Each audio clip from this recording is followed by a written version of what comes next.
Good morning, students. Welcome in Urmila Devi PG College. Today we discuss about energy of particle executing simple harmonic motion. आज हम यह discuss करेंगे जब कोई particle simple harmonic motion कर रहा हो तो उसकी ऊर्जा क्या होगी। तो ऊर्जा यहाँ पे काइनेटिक एनर्जी, पोटेंशियल एनर्जी। इसके पर यहाँ पे आप देख रहे हैं यह सिस्टम सिंपल हार्मोनिक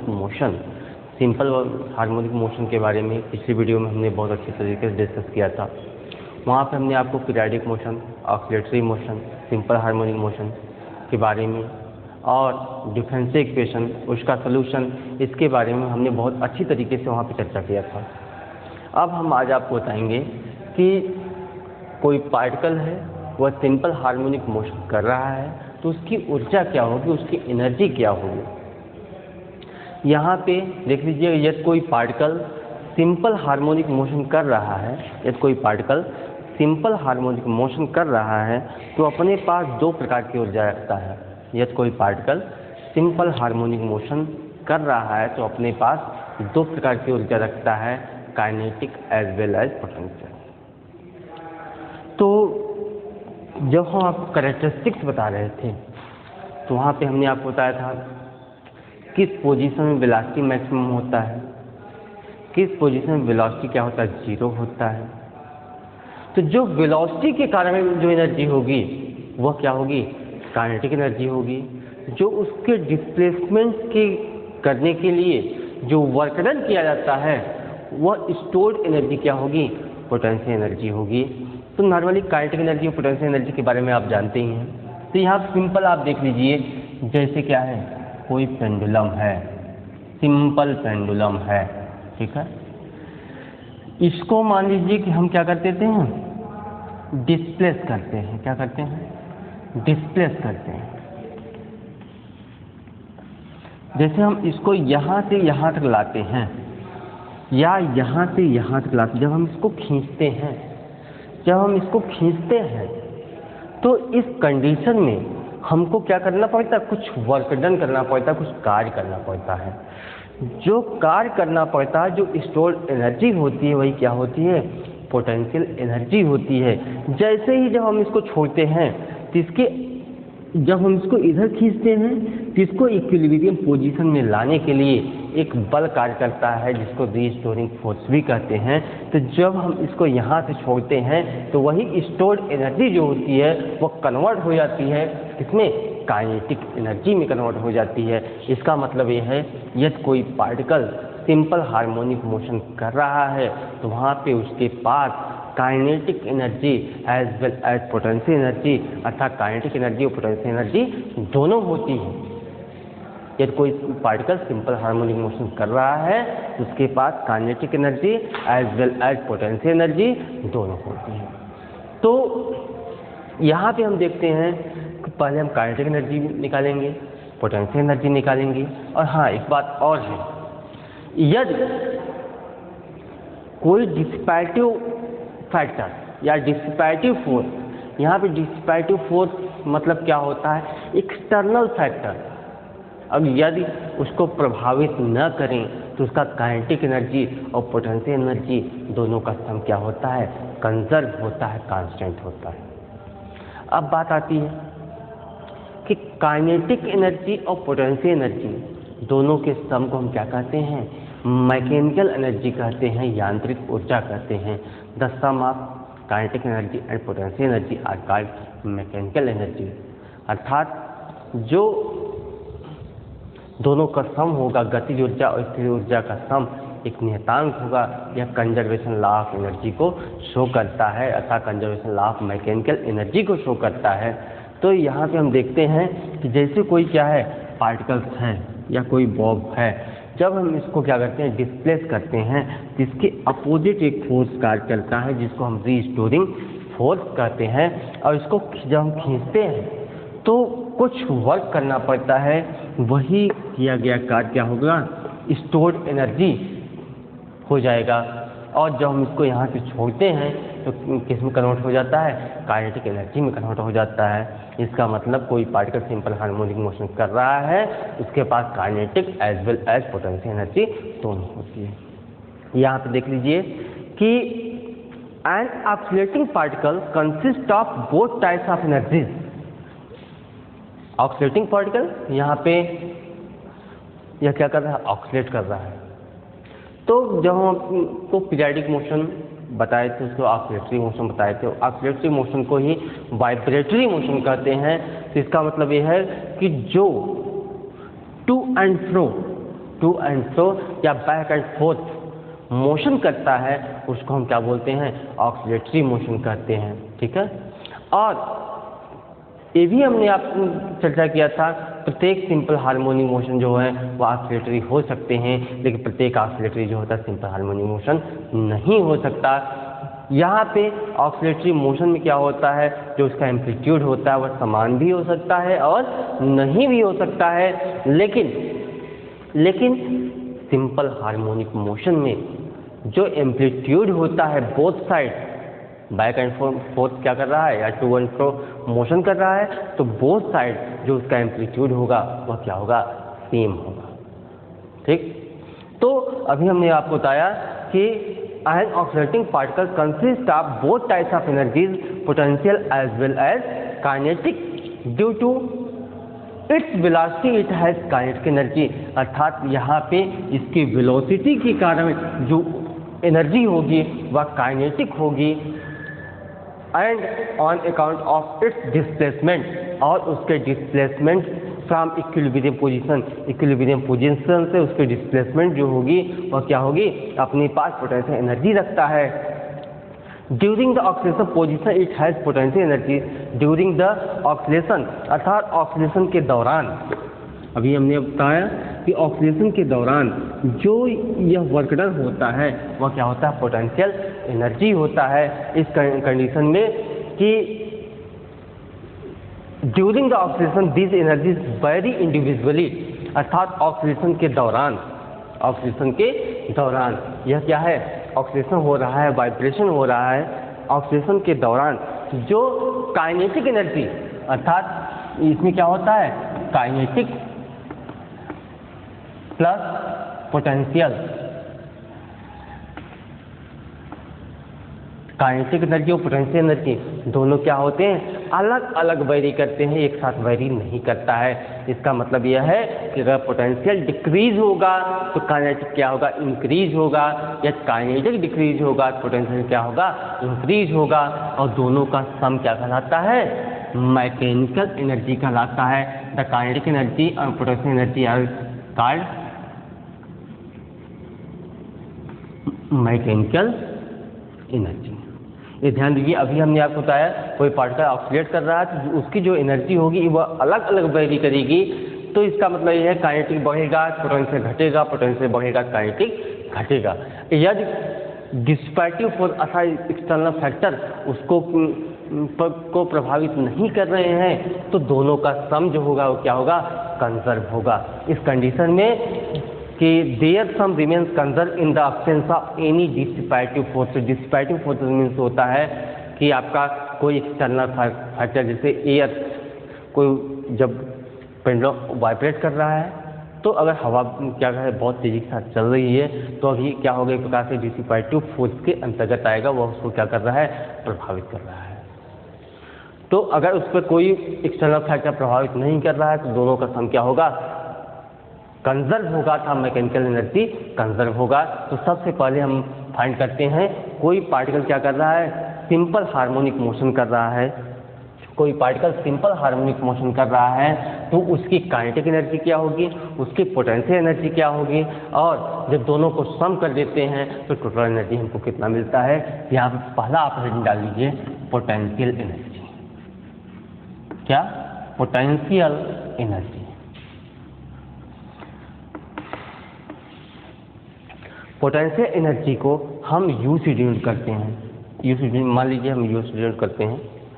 तो पोटेंशियल एनर्जी होता क्या है कि सिंपली किसी भी वस्तु में उसकी स्थिति विशेष के कारण कार्य करने की जो क्षमता होती है वह क्या कहलाती है, स्थिर ऊर्जा कहलाती है। जैसे कि यहाँ पे पेंडुलम को हम क्या कर रहे हैं, जब हम इसको डिस्प्लेस कर रहे हैं तो एक प्रकार से एक एनर्जी क्या होती है, स्टोर्ड होती है, संचित होती है। तो वही जो संचित ऊर्जा होगी वह क्या होगी, पोटेंशियल एनर्जी होगी। जैसे ही हम यहाँ से छोड़ेंगे वह संचित ऊर्जा क्या होगा, काइनेटिक में कन्वर्ट हो जाएगी, गतिज ऊर्जा में कन्वर्ट हो जाएगी। अर्थात suppose A particle of mass m, हम मान लेते हैं इस प्रकार से कोई पार्टिकल T है, इसका मास m है, ये क्या है, ओरिजिन है, और यहाँ से डिस्प्लेसमेंट इसका क्या है, x है। यह पार्टिकल क्या कर रहा है, सिंपल हार्मोनिक मोशन कर रहा है, सरल आवर्त गति कर रहा है। सपोज ये पार्टिकल है मास m is executing simple harmonic motion. मान लेते हैं कोई पार्टिकल क्या है, P है, उसका मास क्या है, m है, वह सिंपल हार्मोनिक मोशन कर रहा है एट एनी इंस्टेंट, किसी क्षण। Let x be its displacement from the mean position, तो मीन पोजीशन पे उसका डिस्प्लेसमेंट कितना है, x है, क्या है, x है। इस कंडीशन में for simple harmonic motion the restoring force acting on it, तो इसको जब यहाँ पे हम इसको डिस्प्लेस कर रहे हैं तो इक्विलिब्रियम पोजीशन की ओर एक बल कार्य करता है, जिसको क्या बोलते हैं, रीस्टोरिंग फोर्स कहते हैं। यहाँ क्या हो जाए, F equal to minus kx, ठीक है, क्योंकि यह जो फोर्स होता है डायरेक्टली प्रोपोर्शनल किसको होता है, डिस्प्लेसमेंट को होता है। यहाँ जहाँ k क्या है, k is the force constant, k क्या है आपका, एक फोर्स कांस्टेंट है, where k is a constant are called force constant. It gives force per unit displacement in terms of potential energy. In मतलब potential energy is given by potential term में क्या होता है कि F equal to minus du upon dx।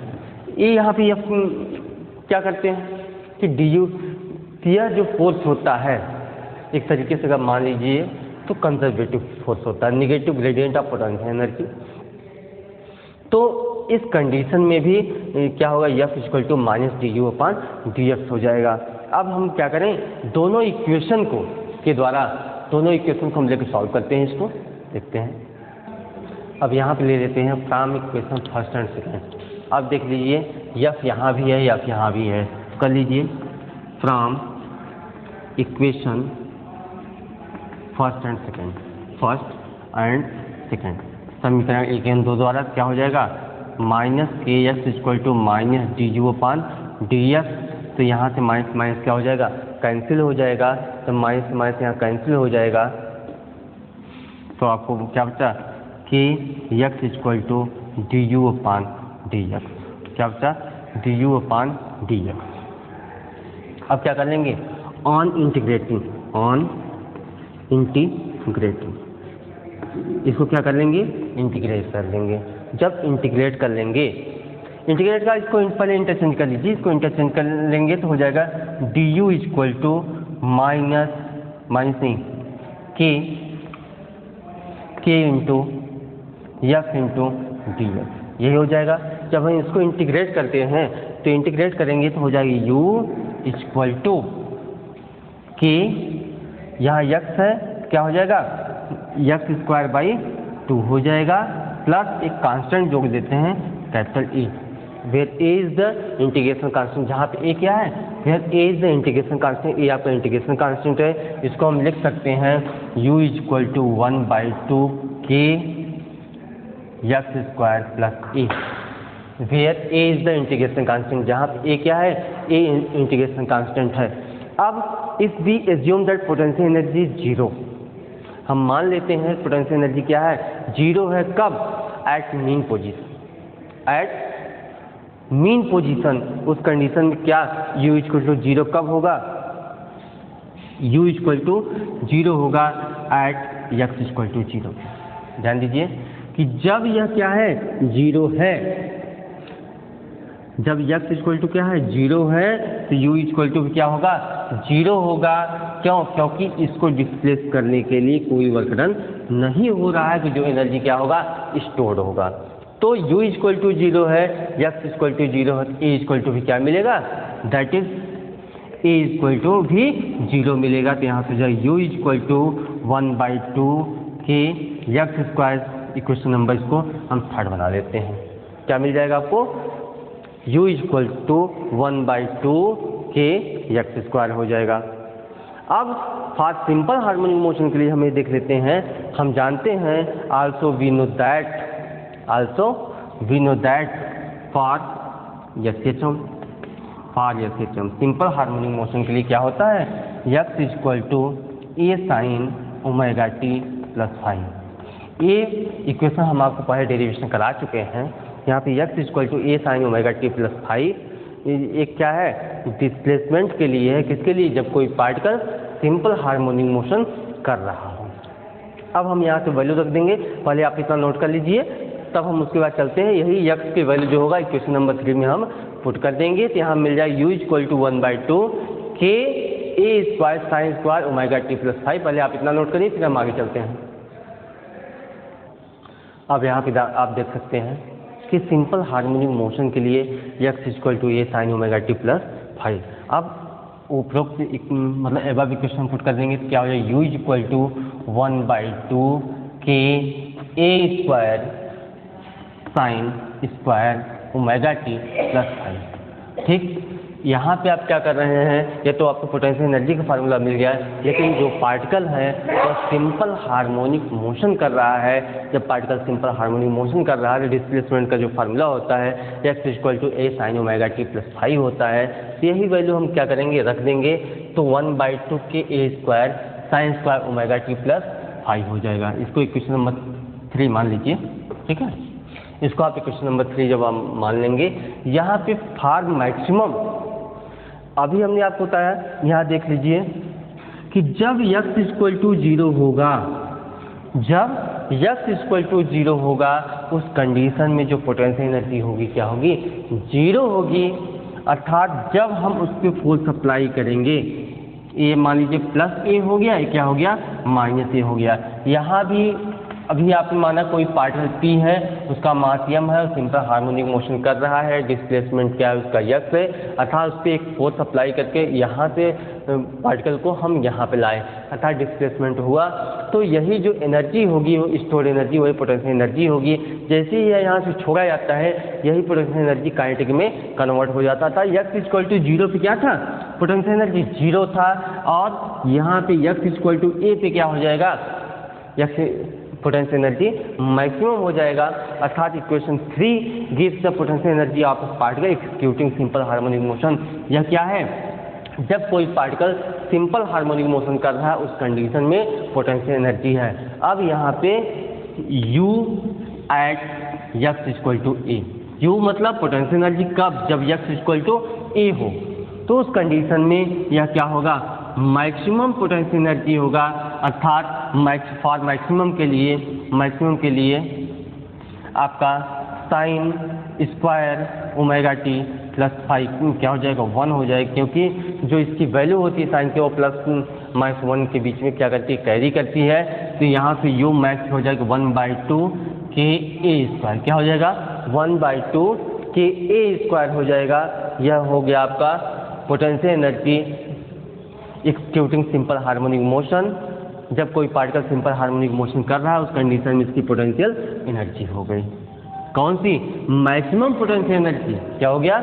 Maximum potential energy. आप इसको इतना note कर लीजिए, फिर हम आपको बताते हैं kinetic energy. Potential energy complete हो गया। अब हम आपको बताते हैं काइनेटिक एनर्जी। क्या बताते हैं? Kinetic energy.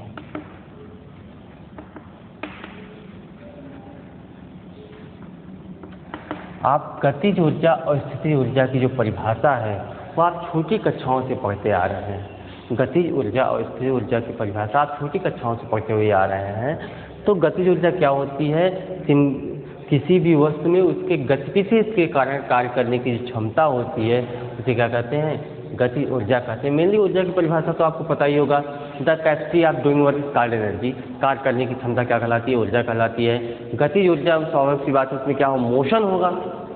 तो यहाँ पे कि जो स्टोर्ड एनर्जी का पोटेंशियल एनर्जी होगा, जैसे ही हम इसको छोड़ेंगे वह क्या हो, एक फोर्स इसका अप्लाई होगा, रीस्टोरिंग फोर्स, जो इसको इक्विलिब्रियम पोजीशन में लाने का प्रयास करेगा। जैसे ही हम इसको छोड़ेंगे उसकी क्या होगी, वेलोसिटी बढ़ती जाएगी। मेन पोजीशन से उसकी जो वेलोसिटी होती है क्या होती है, मैक्सिमम होती है। किसकी, कोई पार्टिकल सिंपल हार्मोनिक मोशन कर रहा है तो वह एनर्जी क्या होगी, अभी हमने आपको बताया वेलोसिटी के कारण जो कैपेसिटी होती है, जो एनर्जी होती है वो क्या होती है, काइनेटिक एनर्जी होती है, गतिज ऊर्जा होती है।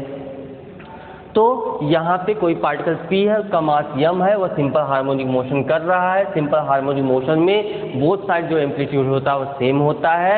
यहाँ पे हम देख लेंगे कि the kinetic energy of A particle of mass m moving with velocity v, कोई पार्टिकल P है, उसका मास m है। इस कंडीशन में उस जो पार्टिकल मूव कर रहा है उसकी वेलोसिटी क्या है, v है।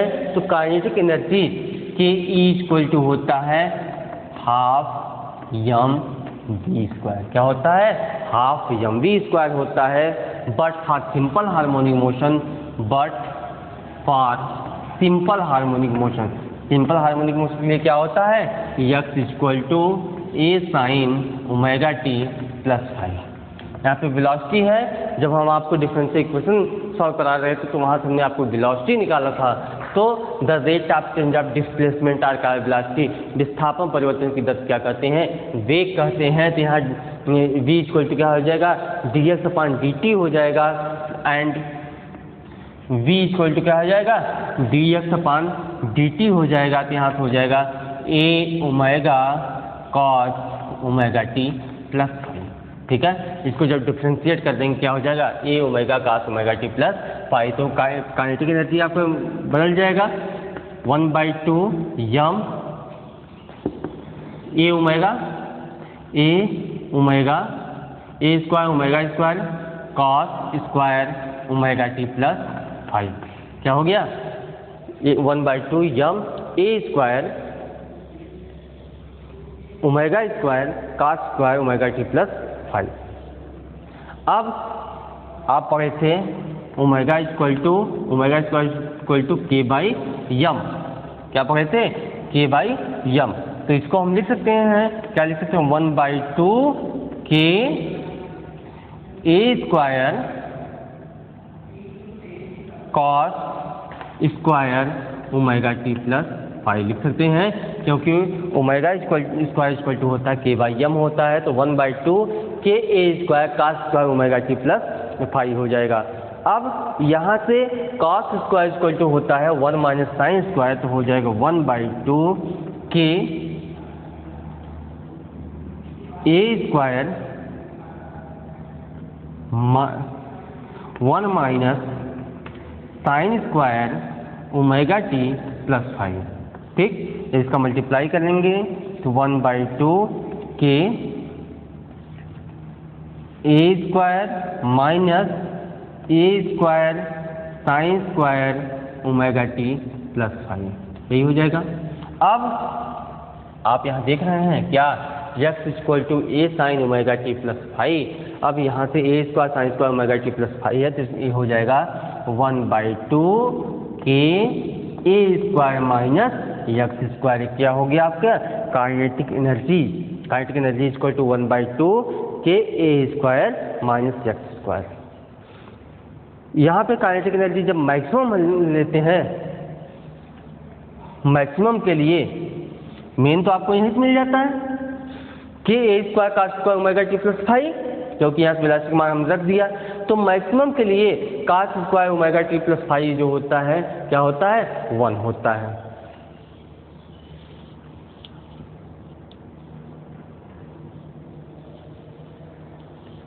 जब x 0 होगा, तो उसमें काइनेटिक एनर्जी क्या होगी, मैक्सिमम होगी। काइनेटिक एनर्जी मैक्सिमम होगी एट x 0 पर।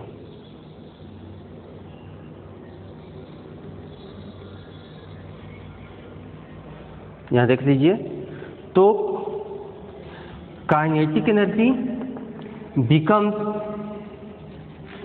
Maximum at x 0। इसका मतलब ओरिजिन पे, इक्विलिब्रियम पोजीशन पे जो काइनेटिक एनर्जी होता है क्या होता है, मैक्सिमम होता है, अर्थात आपको मिल जाएगा kinetic energy equal to 1/2 k a square. क्या मिल गया, 1/2 के ए स्क्वायर। क्या, kinetic energy maximum kinetic energy जो इक्विलिब्रियम पोजीशन पे होता है क्या होता है, मैक्सिमम होता है। अब हम क्या करेंगे, अब काइनेटिक एनर्जी और पोटेंशियल एनर्जी को दोनों को हम ऐड कर देते हैं तो हमको मिल जाता है टोटल एनर्जी। अभी स्टार्ट में ही हमने आपको बताया कि काइनेटिक एनर्जी और पोटेंशियल एनर्जी के सम को हम क्या बोलते हैं, मैकेनिकल एनर्जी कहते हैं। यदि कोई डिसिपेटिव फोर्सेस इसको इफेक्ट ना करें तो काइनेटिक एनर्जी और पोटेंशियल एनर्जी दोनों का सम जो होता है वो कंजर्व होता है। इसको आप नोट कर लीजिए, फिर हम आपको बताते हैं टोटल एनर्जी। अब यहाँ पे आप देख लीजिए, काइनेटिक एनर्जी और पोटेंशियल एनर्जी आपको हो गया, काइनेटिक एनर्जी और पोटेंशियल एनर्जी हो गया। अब आपको फाइंड करना है टोटल एनर्जी। क्या फाइंड करना है, टोटल एनर्जी। तो यहाँ सबसे पहले क्या लिख देते हैं, टोटल एनर्जी। ठीक, तो total energy, the sum of kinetic energy and potential energy are called total energy. इसी टोटल एनर्जी को हम क्या कहते हैं, मैकेनिकल कहते हैं। कि total energy of the particle executing simple harmonic motion is the sum of kinetic energy and potential energy. जब कोई पार्टिकल सिंपल हार्मोनिक मोशन कर रहा है तो उसकी काइनेटिक एनर्जी और पोटेंशियल एनर्जी दोनों का सम क्या होता है, टोटल एनर्जी के बराबर होता है, जिसको हम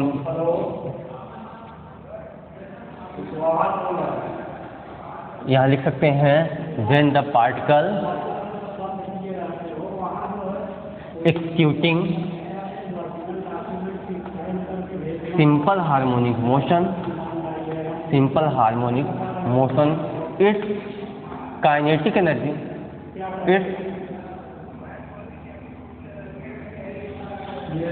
इट्स यहाँ लिख दीजिए sum of kinetic energy, sum of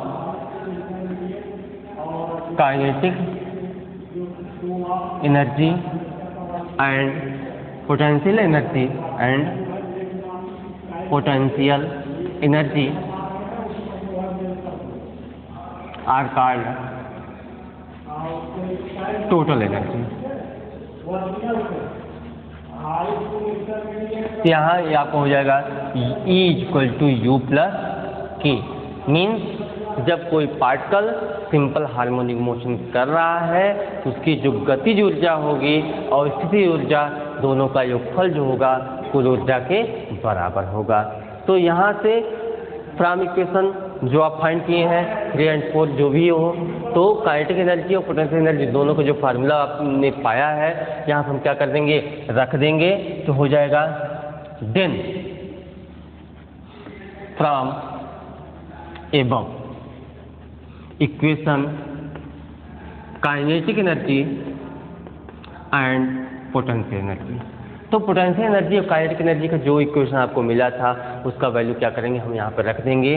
तो E इक्वल टू क्या हो जाएगा,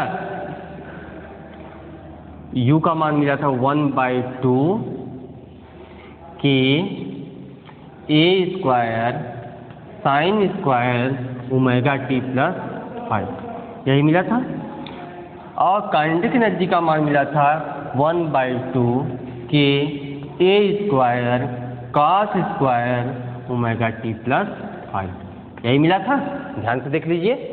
तो E equal to 1/2 k a square sine square omega t plus 5 plus 1/2 k a square cos square omega t plus 5, यही वैल्यू आपको मिला था। अब यहाँ से देखिए कॉमन क्या है, ए शायद कॉमन है, कॉमन ले लीजिए। 1/2 के ए स्क्वायर हमने कॉमन ले लिया, क्या बचा sign square omega t plus 5 plus cos square omega t plus 5, कितना बचा। आप क्लास 8, 9, 10, 11 पढ़े हैं trigonometry. Sine square theta plus cos square theta equal to क्या होता है, 1 होता है। Sine square theta plus cos square theta equal to 1 होता है। तो यहाँ से वह आपका इक्वेशन जो था 3 और 4 था, तो यहाँ से हम इसको क्या मान लेते हैं, ये हो जाएगा 1/2 के ए स्क्वायर, ये आपकी क्वेश्चन नंबर 5 हो जाएगा। ये मिल गया total energy of the particle executing simple harmonic motion. जब कोई पार्टिकल सिंपल हार्मोनिक मोशन कर रहा है उस कंडीशन में उसकी टोटल एनर्जी। ठीक, अब हम वैल्यू रख देते हैं। तो यहाँ से देखते हैं, आप जानते हैं ओमेगा स्क्वायर इक्वल टू क्या होता है, के बाई एम होता है, और इम्प्लाइज दैट के का मान अगर हम रखना चाहें क्या हो जाएगा, ओमेगा स्क्वायर एम, यही हो जाएगा। के का स्थान पर रख दीजिए, E equal to 1/2 omega square M A square. और एक फार्मूला आपने और पढ़ा है क्या, जब हम आपको टाइम पीरियड पढ़ा रहे थे, टी इक्वल टू क्या, 2π/ओमेगा क्या होता है, टी इक्वल टू 2π/ओमेगा क्या होता है, टी इक्वल टू 2π/ओमेगा होता है। इस कंडीशन में यही वैल्यू रख दीजिए। तो यहाँ से implies that omega equal to क्या हो जाएगा, 2π/t, ओमेगा इक्वल टू क्या हो जाएगा, 2π/t हो जाएगा। तो यहाँ से E इक्वल टू क्या हो जाएगा, E इक्वल टू 1/2, ये हो जाएगा 2π/t का होल स्क्वायर एम स्क्वायर। ठीक, तो यहाँ से क्या हो जाएगा, यहाँ से हो जाएगा 2 2 जा 4, ये हो जाएगा 2π square M A square upon T square. एक फार्मूला तो ये हो गया। उसके बाद यहाँ ओमेगा स्क्वायर है, तो यहाँ से ओमेगा इक्वल टू भी होता है क्या, 2πn होता है। क्या होता है, ओमेगा इक्वल टू 2πn होता है। तो यहाँ से E इक्वल टू क्या मिल जाएगा, E इक्वल टू मिल जाएगा 2πn, तो 2πn, तो 4π स्क्वायर n स्क्वायर, तो एक दो से कैंसिल हो जाएगा, तो हो जाएगा 2π square n square M A square. ये आपका हो गया टोटल एनर्जी का फार्मूला। ये भी हो गया आपका क्या, ये सब टोटल एनर्जी का फार्मूला है। क्यों, जब कोई पार्टिकल सिंपल हार्मोनिक मोशन कर रहा है उस कंडीशन में उसकी काइनेटिक एनर्जी और पोटेंशियल एनर्जी दोनों का सम जो होता है टोटल एनर्जी के बराबर होता है। कोई पार्टिकल अगर सिंपल हार्मोनिक मोशन कर रहा है तो उसकी काइनेटिक एनर्जी और उसकी पोटेंशियल एनर्जी वह अलग अलग वेरी करती है, अलग अलग चेंज होता है। काइनेटिक एनर्जी बढ़ेगा, पोटेंशियल एनर्जी घटेगा, पोटेंशियल अगर बढ़ेगा काइनेटिक घटेगा। तो लेकिन यदि कोई एक्सटर्नल फैक्टर उसको प्रभावित नहीं कर रहा है तो यहाँ से काइनेटिक एनर्जी और पोटेंशियल एनर्जी दोनों का सम जो होगा वो कंजर्व होगा। और the sum of kinetic energy और potential energy are called mechanical energy. गतिज ऊर्जा और स्थितिज ऊर्जा का योगफल जो होता है यांत्रिक ऊर्जा के बराबर होता है। इसको आप नोट कर लीजिए। हम एक ग्राफ के द्वारा इसको बताते हैं कब काइनेटिक एनर्जी मैक्सिमम होता है, कब पोटेंशियल एनर्जी मैक्सिमम होता है, कब काइनेटिक जीरो होता है, कब पोटेंशियल जीरो होता है। अभी हम नॉर्मली हम आपको बता दिए थे कि मेन पोजीशन पे जो वेलोसिटी होती है वो जीरो होती है, अर्थात काइनेटिक एनर्जी क्या होगा, नहीं मेन पोजीशन पे वेलोसिटी जो होती है मैक्सिमम होती है और अर्थात काइनेटिक एनर्जी मैक्सिमम होती है। और मेन पोजीशन पे जो डिस्प्लेसमेंट होगा अर्थात जीरो होगा, उस कंडीशन में पोटेंशियल एनर्जी क्या होगा, जीरो होगा। इसको आप देख लीजिए, हम आपको एक ग्राफ के थ्रू इसको डिस्क्राइब करते हैं, फिर आप देखिए। यहाँ इक्वेशन आपको 5 भी है, इक्वेशन आपका 6 भी है। इसी दोनों से हम जब टोटल एनर्जी फाइंड करते हैं तो हम देखते हैं क्या इसमें जो टोटल एनर्जी होता है किसके प्रोपोर्शनल होता है, फ्रीक्वेंसी एम्पलीट्यूड किस पे निर्भर करता है किस पे नहीं करता है, ये हम देखते हैं। इसको आप एक बार नोट कर लीजिए। टोटल एनर्जी, अभी आपको जो फार्मूला मिला टोटल एनर्जी का फार्मूला मिला E equal to 1/2 KA²। Equation number आपका 5 था।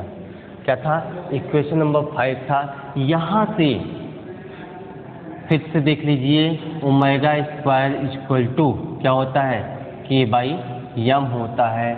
Implies that K equal to क्या हो जाएगा, ओमेगा स्क्वायर m हो जाएगा।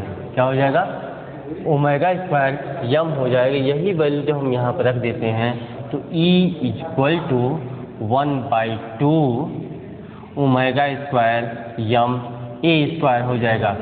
बट आप जानते हैं, क्या जानते हैं कि ओमेगा इक्वल टू 2 पाई यन होता है या 2 पाई बाई टी भी होता है, जिसको हम 2 पाई बाई टी भी लिख सकते हैं। क्या लिख सकते हैं? 2 पाई बाई टी भी लिख सकते हैं। यहाँ वैल्यू हम रख देते हैं तो 1/2 4 pi square N square M A square हो जाएगा। ई बराबर 2 pi square Yama N square A square. एक आपको ए मिल गया, एक आपको ए मिल गया। ठीक, इसको हम इक्वेशन नंबर 6 बना देते हैं। अब हम देखते हैं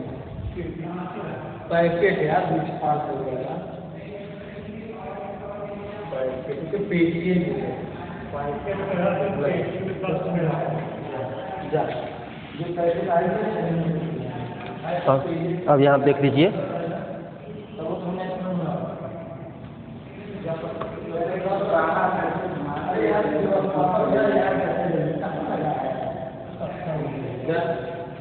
ये मान लीजिए कोई पार्टिकल है, सिंपल हार्मोनिक मोशन जब कर रहा है तो यह क्या है? मीन पोजीशन है, या क्या इसकी मीन पोजीशन है।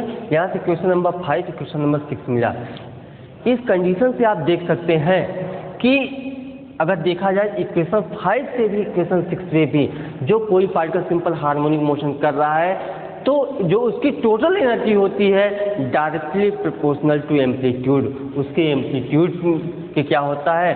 अनुक्रमानुपाती होता है, अर्थात E proportional to A square.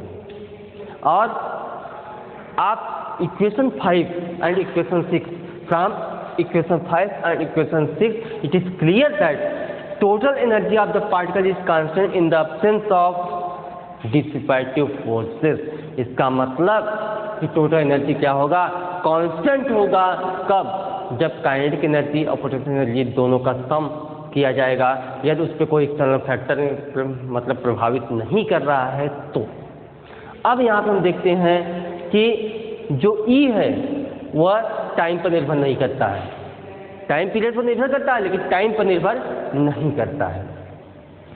अब यहाँ पे जो टोटल एनर्जी है, total energy E proportional to A square.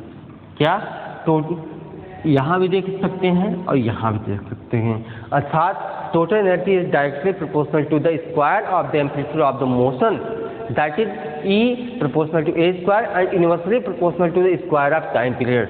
And हाँ, यहाँ पे आप ये भी देख सकते हैं क्योंकि हमने आपको बताया n इक्वल टू 1/t होता है, अर्थात इसको लिख सकते हैं 2 pi square M upon T square A square, अर्थात ई प्रोपोर्शनल टू 1/t स्क्वायर, अर्थात inversely proportional to the square of the time period, अर्थात टाइम पीरियड के क्या होता है? इनवर्सली प्रोपोर्शनल होता है।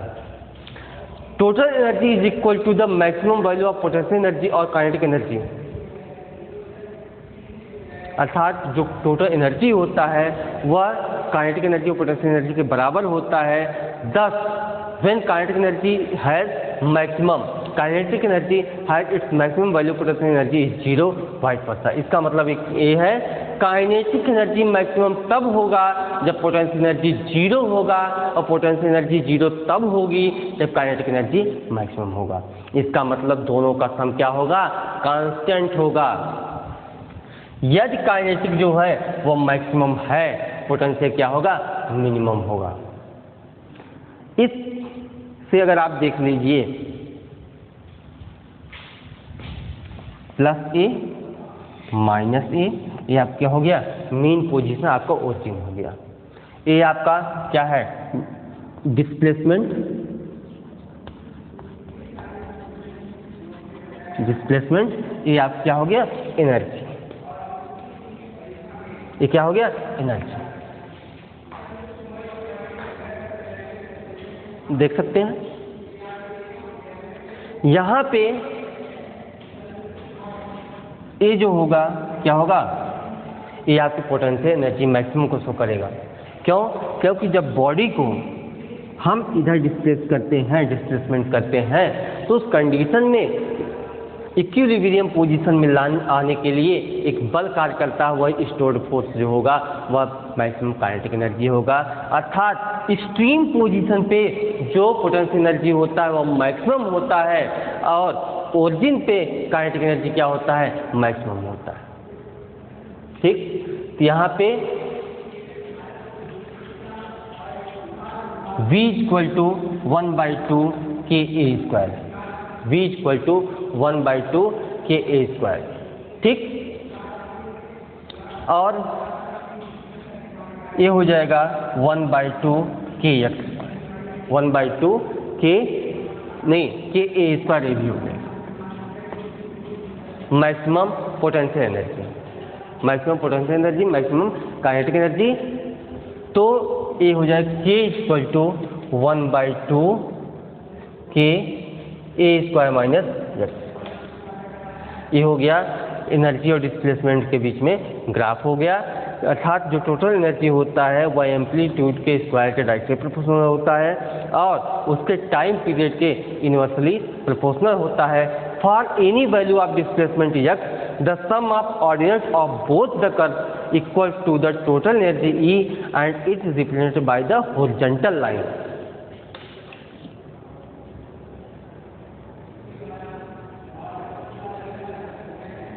ठीक, इसको आप एक बार देख लीजिए। तो हम आगे ले चलते हैं, हम आपको एक प्रॉब्लम बताते हैं जिससे आपके सारे क्या हो जाएंगे? डाउट्स क्लियर हो जाएंगे। हमने आपको बताया kinetic energy, potential energy, total energy, sum of kinetic and potential. एक किस कंडीशन के लिए है? जब कोई पार्टिकल सिंपल हार्मोनिक मोशन कर रहा हो तब। एक बार हम रिमाइंड कर देते हैं कि यहाँ पे फिगर भी आप देख लीजिए, अभी हमने इसको शो किया था। कोई पार्टिकल P है, उसका मास क्या है? m है, ये आपका ओरिजिन है, यहाँ पे डिस्प्लेसमेंट क्या है? x है। यह क्या कर रहा है? सिंपल हार्मोनिक मोशन कर रहा है, बैक एंड फोर्थ मोशन कर रहा है। तो अर्थात आपका हेडिंग भी है energy of particle executing simple harmonic motion. अर्थात जब कोई पार्टिकल सिंपल हार्मोनिक मोशन कर रहा हो उस कंडीशन में उसकी एनर्जी क्या होगी?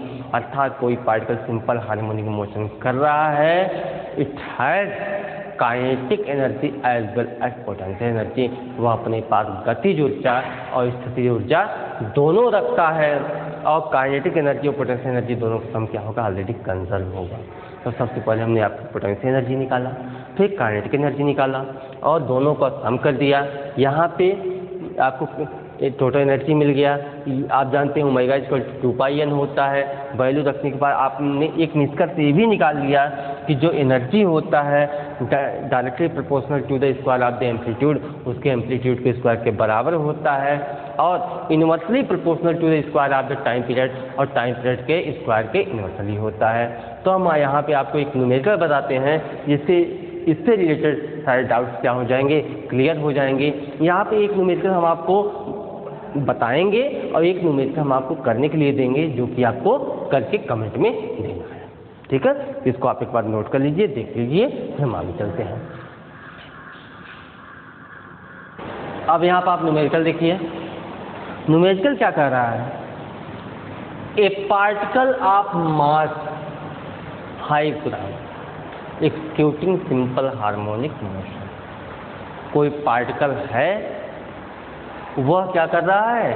सिंपल हार्मोनिक मोशन कर रहा है। हम यहाँ मान लेते हैं कि जो पार्टिकल है उसका मास कितना है? 5 ग्राम है और वह क्या कर रहा है? सिंपल हार्मोनिक मोशन कर रहा है या सिस्टम कर रहा है कि सरल आवर्त गति कर रहा है। हैज एम्पलीट्यूड 8 सेंटीमीटर, उसका आयाम कितना है? 8 सेंटीमीटर है। अर्थात वह क्या है? 8 centimetre.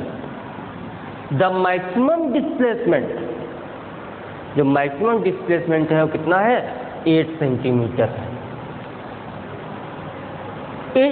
If it makes 16 vibration per second, अर्थात एक सेकेंड में वो कितना वाइब्रेशन कर रहा है, 16 वाइब्रेशन, अर्थात यह क्या है, यह उसकी फ्रिक्वेंसी है। अर्थात फ्रिक्वेंसी क्या होता है, दोलन करने वाली वस्तु एक सेकेंड में जितनी बार दोलन करती है वह उसकी क्या कहलाती है, आवृत्ति कहलाती है, वह उसकी आवृत्ति कहलाती है। Find its maximum velocity and energy at mean position, mean position पे उसकी एनर्जी फाइंड करनी है और उसकी मैक्सिमम वेलोसिटी फाइंड करनी है। तो आप जान गए होंगे कि मीन पोजीशन पे जो एनर्जी होती है वह कौन सी एनर्जी होती है, काइनेटिक एनर्जी होता है। तब वेलोसिटी के कारण जो एनर्जी होती है वह क्या होती है, काइनेटिक एनर्जी होती है। सबसे पहले लिख लीजिए क्या क्या दिया हुआ, सबसे पहले लिखिए गिवन दैट, क्या दिया गया है, m इक्वल टू 5 ग्राम, क्या दिया है, m इक्वल टू 5 ग्राम, और a इक्वल टू कितना दिया गया है, 8 सेंटीमीटर, n इक्वल टू कितना दिया गया है, 16 वाइब्रेशन पर सेकेंड। ठीक, अब क्या निकालना है आपको, v मैक्स निकालना है और काइनेटिक एनर्जी निकालना है। यही आप क्या करना है, निकालना, यही इतना आपको निकालना है, इससे कुछ नहीं निकालना होगा। अब क्या करिए, अब सीधा सीधा आप आ जाइए अपने पे। आप जानते हैं, क्या जानते हैं, for SHM simple harmonic motion क्या होता है, x equal to A sine omega T plus five होता है, और v equal to d x upon d t होता है।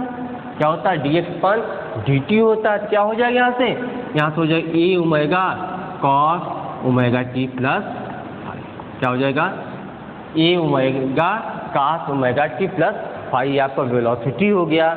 और इस कंडीशन में it will be maximum velocity when cos omega T plus five equal to 1 for maximum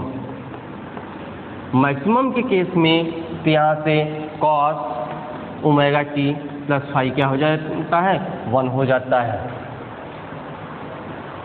अब तो ये हो जाएगा v maximum equal to A omega, और ओमेगा इक्वल टू क्या होता है, omega equal to 2 pi N, omega equal to 2 pi N हो जाएगा 2 पाई ए एन। ठीक, आप क्या करिए, अब जो आपको वैल्यू दिया गया वही आप पुट कर दीजिए, तो 2 गुणते 3.14, ए का मान कितना दिया गया है, ए का मान 8 दिया गया है, एन का मान कितना दिया गया है, 16। अब मल्टीप्लाई करिए, कितना होगा, 4 2 जा 8, 2 3 2 जा 6,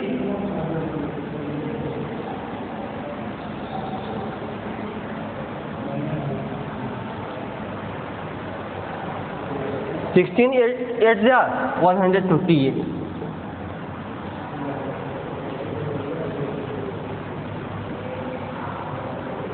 ठीक, अब जब हम इसको सॉल्व करते हैं तो इसका मान आता है 800, मतलब कि 803.8, ये आएगा 803.8 सेंटीमीटर, 8 सेंटीमीटर पर सेकेंड। इसको आप सॉल्व कर लीजिए, मल्टीप्लाई कर लीजिए, मल्टीप्लाई तो आपको आता ही होगा। फिर वेलोसिटी अर्थात मैक्सिमम वेलोसिटी निकालने के लिए ये आपको मिल जाएगा। इसके बाद क्या कर रहा है कि एनर्जी एट मीन पोजीशन पे जो एनर्जी होती है वो कौन सी एनर्जी होती है, काइनेटिक एनर्जी होती है। तो यहाँ पे थोड़ा सा हम देख लीजिए, at mean position energy is entirely kinetic, at mean position the energy will be kinetic। तो जो एनर्जी होगी वो कौन सी एनर्जी होगी, काइनेटिक एनर्जी होगी। काइनेटिक एनर्जी क्या होता है, हाफ mv² होता है, क्या, हाफ mv² होता है। v का मान तो ऑलरेडी आपको पता ही है, तो 1/2, m का मान कितना है, m का मान आपका 5 ग्राम, v का मान है 803.8 का होल स्क्वायर। जब इसको सॉल्व करते हैं वो आता है 1.61 इंटू 10⁻6 अर्ग एक मिल गया काइनेटिक एनर्जी। 1.61 इंटू 10⁻6 अर्ग। अर्ग भी जो होता है वो क्या होता है, एनर्जी का एक यूनिट होता है। इसको आप एक बार देख लीजिए, फिर हम इसको रिपीट कर देते हैं और उसके बाद हम आपको एक क्वेश्चन देते हैं जिसको आपको सॉल्व करना होगा और कमेंट में उसका आंसर देना होगा। क्या आपको दिया गया है, particle of mass 5 gram executing simple harmonic motion has amplitude 8 centimetre if it makes 16 vibration per second, find its maximum velocity and energy at mean position. कोई पार्टिकल है जो सिंपल हार्मोनिक मोशन कर रहा है, उसका जो मास है 5 ग्राम है और उसका एम्पलीट्यूड 8 सेंटीमीटर है, वह 16 वाइब्रेशन पर सेकेंड कर रहा है, तो उसका मैक्सिमम वेलोसिटी और एनर्जी क्या होगा। सिंपल हार्मोनिक मोशन का डिस्प्लेसमेंट भी आप जानते ही हैं, = a sin omega t + phi होता है। यहाँ से v निकाल वेलोसिटी निकाल लेंगे तो मैक्सिमम के लिए cos ओमेगा t + phi आपका 1 होता है, तो v max = a ओमेगा हो जाएगा। ओमेगा = 2πn होता है। यहाँ लिख दीजिए सिंस, चूंकि ओमेगा = क्या होता है 2πn होता है, n का मान भी आपको दिया गया, सारी वैल्यू हम रख कर मल्टीप्लाई कर लेंगे, क्या मिल जाएगा 803.8 सेंटीमीटर पर सेकेंड। अब आते हैं कि एनर्जी एट मीन पोजीशन पे जो एनर्जी होगी वेलोसिटी के कारण वह क्या होगी, काइनेटिक एनर्जी होगी। काइनेटिक एनर्जी = होता है ½ mv² होता है। तो यहाँ से वैल्यू रख के मल्टीप्लाई कर देंगे, आपको सारा आंसर मिल जाएगा। ठीक, अब हम आपको एक नेक्स्ट क्वेश्चन देते हैं, उसको हम आपको हिंट दे देंगे, उसके बाद वही क्वेश्चन आपको सॉल्व करके कमेंट में उसका आंसर देना है। इसको आप नोट कर लीजिए।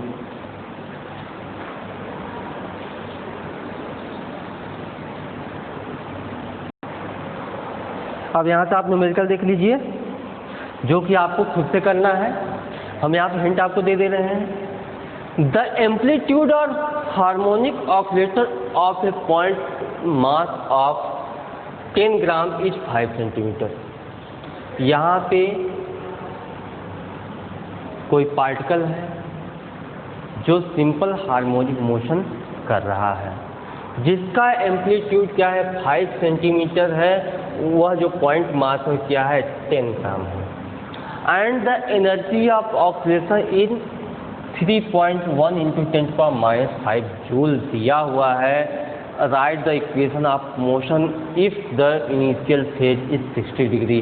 अर्थात उसका वैल्यू आपको दिया गया है, आपको लिखना है, इक्वेशन ऑफ मोशन लिखना है। फॉर सिंपल हार्मोनिक मोशन के लिए आप जानते हैं x = a sin omega t + phi होता है। तो यहाँ पे आपको दिया हुआ है, क्या दिया गया है, m = 10 ग्राम दिया गया है और a = कितना दिया 5 सेंटीमीटर दिया हुआ है और एनर्जी E का मान दिया गया है 3.1×10⁻⁵ जूल दिया गया है। ठीक, और इनिशियल फेज फाई का मान दिया गया है 60 डिग्री दिया गया। ध्यान दीजिए यहाँ पे जूल में दिया गया है, सब किसमें बदल दीजिए, इसको किलोग्राम बदल लीजिए, इसको मीटर में बदल दीजिए। तो इसको 10 ग्राम को जब हम किलोग्राम बदलेंगे तो क्या हो जाएगा 10/1000 हो जाएगा, अर्थात 10⁻⁻² kg हो जाएगा। यहाँ पे 5 सेंटीमीटर दिया गया है, इसका मतलब 5/100 अर्थात 5 × 10⁻⁻² क्या सेंटीमीटर। ठीक, ये हो गया। अब एनर्जी दिया गया है तो काइनेटिक एनर्जी 1/2 a²। ठीक, k का मान क्या होता है, ओमेगा² = k/m होता है, तो k = ओमेगा² हो जाएगा। अब ओमेगा का मान निकाल लीजिए, a का मान ऑलरेडी दिया हुआ है, तो x = a sin omega t + phi में आपको क्या करना है, यही वैल्यू रख देना है यहाँ से निकालने के बाद। तो क्या मिल जाएगा आपको, इक्वेशन ऑफ मोशन मिल जाएगा। ठीक है, हमें इसका इंतजार रहेगा आपके आंसर का, और इसको क्वेश्चन आप पढ़ लीजिए, जो दिया गया हमने लिख दिया है, और इसमें वैल्यू में आपको रखना है। आपके सलूशन का, आपके आंसर का हमें इंतज़ार रहेगा कितना आता है, और जो भी प्रॉब्लम हो कमेंट में लिखें। अब उसके बाद नेक्स्ट वीडियो हम स्प्रिंग पेंडुलम पे लेके आएंगे, जो कि at horizontal system, at vertical system, ठीक है। तो इसको आप अच्छे से अध्ययन करिए। हम आपके उज्जवल भविष्य की कामना करते हैं। धन्यवाद।